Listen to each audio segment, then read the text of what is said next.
Nitong nagpakilalang Ronwell Generoso sa kanyang mga personal na dokumentong isinumiti niya sa kumpanya ni William.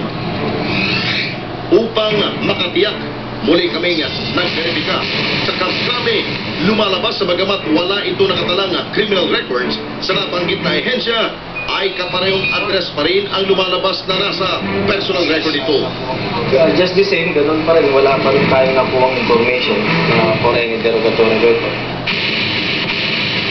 Bakit man ni William na malabong may balik pa sa kanya ang mga nawawala nilang gamit sa opisina, umaasa naman siyang sa paglalantad ng SSX sa bidyong kuha sa akto ng pagnanakaw ng lalaking kinalanan niyang si Ronwell Generoso ay matutukoy ang kinaroroonan ng kawatan niyang empleyado.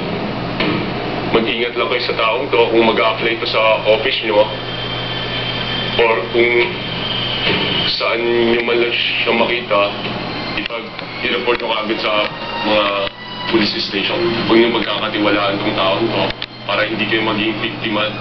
Patuloy naman magbabantay ang SSX sa paghahanap o paglutang ng lalaki ito na pinangalanang si Ronwell Generoso. Ano mga impormasyon hinggil sa kanya ay ipagbigay alam niyo po sa Laloba Police sa numerong 731-8341 o sa SSX Helpline number 414-2539.